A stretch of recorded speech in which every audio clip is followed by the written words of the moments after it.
Alright, so now it's time to import another vector file in, because the next one that I want to bring in is I want to cut the top off of this right here. And in order to do that, I'm actually going to sweep like a little kidney shape, and that way I can use that 1/4 inch tool and it'll come past, turn around and come back. And so we're going to do a area clear on that profile right there. So let me go in here and import my vector data.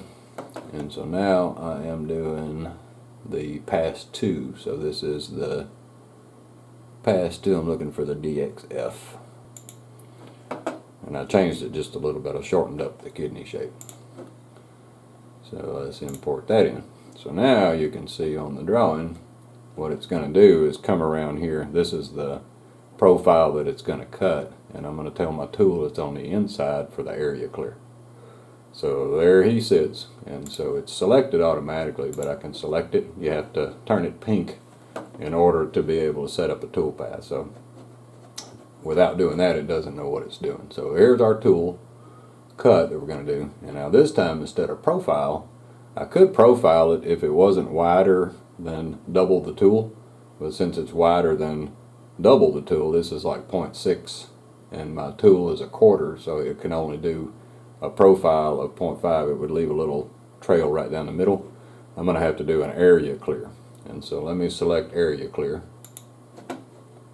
And so my start depth is at 0, and then my finish depth is 0.35 deep, and so I'm going to finish out at 0.35. Pretty easy. My allowance, tool allowance is all the same.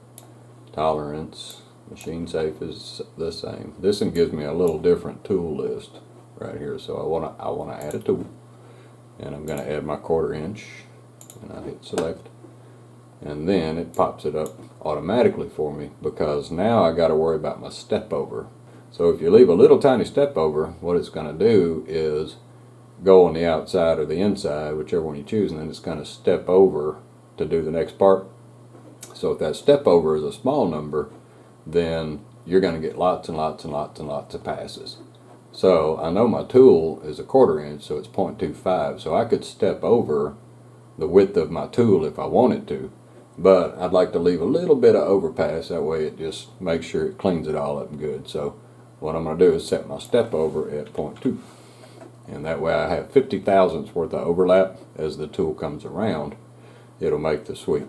Now you can see right here I made this a little long because I want it to come off my part so it can clear the chips out, because I'm liking it to come over here and open up this end right here, and then that way the chips will flow out, because I'm using coolant flush on my mini mill, and as I'm cutting along it'll flush all the little chips off, so it keeps it from collecting up in the tool head. So that's why we're going to start on this one. We're actually going to do the outside, and then we're going to come and do the inside. So we're going to step over 0.2.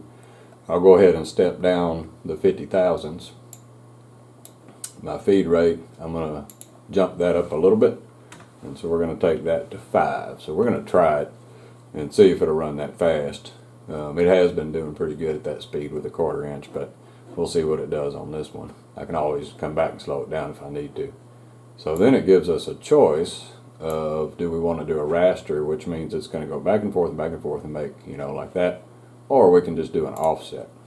And so I want to do an offset, that way it sweeps it pretty and then comes back and sweeps. So it's going to leave tool marks naturally. I just want to be clean with my tool marks. So I'm going to do an offset where it just steps in, and so it's climbing. My start point, I want to choose the outside, because what I want it to do is come in here and cut this outside so it clears this corner off, and that way the chips will flow out. If I start it on the inside, it's going to make that cut and all the chips will be stuck in there.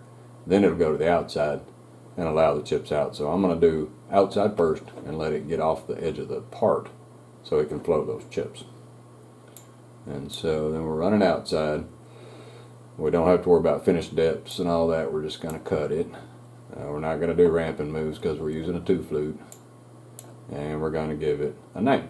So this one is 3rd step, and that's 3rd hole cut.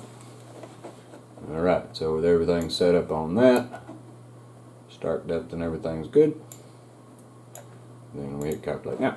And what it did, as you can see, if I can get it to zoom in right, it's going to make 2 passes. So it's going to come in here somewhere, and then it's going to pass around and do the outside with the tool. Then it'll step in and it'll have to go zigzag back and forth because it's just a little bit wider than my tool allows. And I got a 0.2, so I'm overlapping just a little bit.